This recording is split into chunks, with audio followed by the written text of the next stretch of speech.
the beat, I roll to my feet. My life's like a soundtrack, I wrote to the beat. Street rap like Cali weed, I smoke till I'm asleep. Wake up in the 8, I bring a fight. So how do you lose fat and keep muscle growing? Do you have to be genetically gifted? Absolutely not. Do you have to live in the gym? Preferably, but not necessarily. Well, it's actually really cold. Oh my god.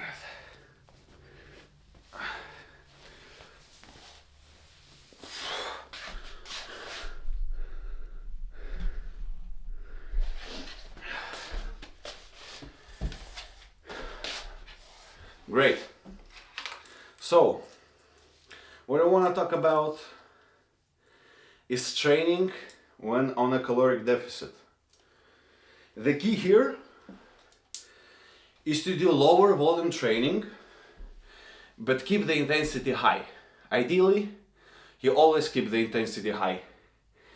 People would always tell you that when you're on a cut, you're supposed to actually increase the intensity. Intensity has to always be high. Always. If you find yourself increasing the intensity in the first place, it means before that you're training like a bitch. I'm sorry to tell you that, but you are training like a bitch. And for sure, I have all the expertise to talk about this. As you see, I have a Patagonia vest. Means I know a thing or two. So, as I was saying, the deeper you go into the caloric deficit and the longer you are keeping it for, the less recovery abilities your body will have. It means you will lose strength much faster when you're doing your exercises, and your body will just not gonna be able to recover your body. It means your muscle, and even mentally, your nervous system will have also, oh my god, I'm out of breath. I'm doing cardio, I swear. I do like 20 minutes of walking after each session. I'm so out of breath and my shoulder hurts. So as I was saying, the longer you go and the deeper you go into the caloric deficit, you lose all of your recovery abilities. Not only to recover the muscle, but also to recover your mental system and your nervous system. Mental and nervous system is basically the same thing, right? So how do you go about a caloric deficit with losing as little muscle as possible, and ideally even building muscle on top of that if you are somehow able to do this? The key here is really low training volume. When I was on a bulk, I could do 5 to 6 exercises per session with 5 sets for each exercise. So like 25 to 30 sets per session. That's insane. That's insane, but I was able to do this because I was in a high caloric surplus. Right now I'm on a kind of a aggressive deficit because I was losing fat for way too long. So I want to speed this up because I just want to get over with this as fast as possible. So now my caloric deficit is around like 700 to 800 calories, which is severe when you think about it. So how do you go about your training if you want to lose as little muscle as possible? Well, you have to train as hard as possible, at the same time decreasing your volume. So right now I'm doing around 3 sets per exercise for major muscle group, and I know that eventually after probably like 3 to 4 weeks I will have to cut it back to even 2 sets per exercise for major muscle group, and maybe 3 sets per exercise for smaller muscle group. So when I say major muscle, I mean it's your chest, your back, and your legs. So right now I'm doing 3 sets per exercise for these major muscle groups, and 3 to 4 for smaller muscles, which are your biceps, triceps, shoulders, and abs. And that is really the key, because the deeper you're going into the caloric deficit, you will notice that your strength drops with each set you do. I noticed that at least on the first set, my strength is super high, like I'm on a caloric surplus, and I even may be able to hit a PR. But for this next set, for the second set, it drops almost like 30-40%. So if on the first set I'm able to do like 12-13 reps, on the next set, after 2 to 3 minutes, with the same weight, I can do only 6-7 reps, and that's fine. That's absolutely fine. Here, you don't have to stress out and increase the weight, lower the weight rapidly, or increase your training volume. No, it's fine. You have to keep 2 to 3 sets per exercise at most, because as I said, your recovery abilities will be much worse. And don't stress about losing muscle as long as you're training hard, as long as you're training to failure and past failure. And if someone doesn't understand, training past failure means you either do drop sets, you do supersets, or you control the negative portion of the movement very, very slowly. So whenever I do, let's say, incline dumbbell press, I'm doing like 9 reps, and the last rep is like really, really difficult, and I can already have confidence that that's it, that's my last rep. So whenever I'm doing this last rep, I'm not dropping the weight immediately, I'm lowering it as slowly as humanly possible. And even after that, I may just hold it at the negative portion and just bounce the weight a little bit, maybe like 5 times. It's probably most of the time you will train alone, because you're a lone wolf, you're a Sigma male, you don't need anyone else, you're just socially autistic as I am, you don't interact with any of the other people. I assume that's the people who watch me, because no one else would. But if you train with a partner, that's ideal case scenario, and if that partner is not a complete bitch, at the end of your rep, he will just push your elbows up, and then you are able to lower the weight as slowly as possible again. So that's the thing. Cut your training volume. Go to the gym same amount of days per week. If you've been going 4 days per week, go 4. If you've been going 5, go 5. Don't fuck up with any amount of days per week that you go to the gym, but lower the amount of sets per exercise you do. And also, don't do more than 4 exercises, don't do more than 5. 5 if you also include abs. If you don't include abs, 4, I think 4 is absolutely plenty. Yes, so as I was saying, on the first set, you will have the most energy you have ever. So actually, always remember just to try to beat that number that you previously had. Realistically, you can absolutely go for PRs on your first set. And how you go for PRs is that, I know it may sound autistic, but you have to log every single session, every single exercise you do on your phone. Always do this. Like, just download any weightlifting tracking app and just write down every session.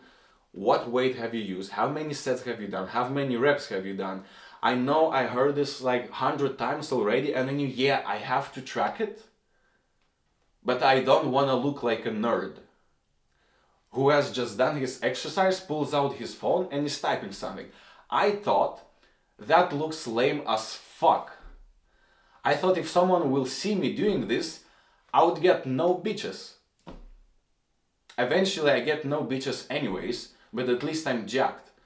And I wasted maybe 3 months contemplating that I know I have to like write down every my session how many reps I've done. Please, you'll be just wasting your time. You'll be just wasting your time without tracking. You need to track. I beg you, just find any free app and track every single session you do. This will literally just skyrocket your progress, because the most valuable variable for growing your muscle mass is to progressively overload, is to progressively have more intense workouts. If to increase your rep count, increase your set count, increase the weight. The only way you're gonna be able to remember everything you have done, there is no way to remember, right? There is no way to remember. That would be just impossible. It would be just impossible, so just please track it on your phone. Okay, so I'm starting my first exercise. I'm starting my first set. I open the previous week log. I see that I've done like 90 kg for 12 reps. And I'm telling in my head, right now, I have to do the same weight, just 1 rep more. Please, just 1 rep more is all I'm asking for. 1 rep, that's it. 1 rep is all I need. I think I already talked about this one more rep mindset. Right? You open your log and you see that you've done X reps. And you say, I need just 1 more. 1 more, not 2 more, not 3. 1 is all I need.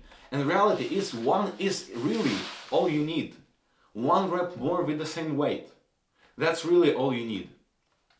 And I think that's the reason why I've been able to progress so much faster than other people, is because I was obsessed with this, you know. I would literally always tell myself that I need just do 1 more rep, that's it, and my day is done. Like, I'm good for the day. I'm doing 1 more rep, that's it. Like, I can go home. I can go home after this because I already hit my PR. I have already improved since last week. 1 rep more, that's it. Like, I can go home. I'm done for the day. Of course, I've never done it. I never went home after just 1 PR. But I think that's really so powerful. Just to tell yourself that you just need 1 more rep. That's all I'm asking for. So please incorporate this mindset. Like, it doesn't cost you anything, right? It doesn't cost you anything, because you can just download a free weightlifting app. That's really all you need. Add low intensity cardio to each session. Ideally, you should do low intensity cardio all the time. It doesn't matter if you're on maintenance, on a cut, on a bulk. You should do that every like your whole life. That was my previous mistake when I was working. I would actually avoid cardio so I don't have to eat as much food. Now I understand how stupid it was. Now I'm doing cardio, like 20 minutes of incline treadmill walk after each session. It's been a game changer. And also, if you add cardio on top, you allow yourself to eat more calories. And if you eat these extra calories before the workout, you will be able to train with higher intensity. It means you will be able to preserve as much muscle as possible. Maybe even potentially grow some muscle. So just please get into the habit and just select the cardio form that you can really see yourself doing in the long run. For me, it's just the incline treadmill walk. I hate walking. I hate running. I hate biking on a bicycle or doing this rowing machine. I feel it's very stupid. I don't like the movement. But just simple treadmill walk, like anyone can do this. It works for me. And when you're on a caloric deficit, you have to understand that your digestion slows down. It means it will take longer for your body to process food. And it's really important when you are eating your pre-workout meal and drink a pre-workout on top. So what I've noticed, I think 2 weeks ago, I had a pre-workout meal and a pre-workout shake 1 hour before my workout, and I felt absolutely disgusting because I still had all of the food in my stomach. When I was bulking, my digestion was so fast, it would just get processed like bam, immediately. So from genetics, as I'm more a skinny person, my metabolism is very fast, and all of the food is getting processed in my system very fast. But whenever you're on a caloric deficit for a prolonged period of time, like I am now for almost 6 months, 5 months, I really noticed my digestion slowing down. And that time in the gym 2 weeks ago, I could feel all of the food in my stomach, and I felt so disgusting. I felt so disgusting. Felt so heavy, so bloated, so sluggish, and I had to do the exercise with the pulling machine, where my chest and my stomach, it was supported by some like it was pressed near to support, you know, and you're doing the exercise, and my stomach was just pressing against that support, and I could feel all of that food and that shake just mixing up all there, and I really felt so disgusting. I felt so weak. So if I would just have that, if I would just have waited 1 hour more before going to the gym, my session could have been like 10 times better. It could have been 10 times better. So the idea would be here either to wait longer, eat pre-workout earlier, or just when you're diluting the pre-workout powder with water, just use less water.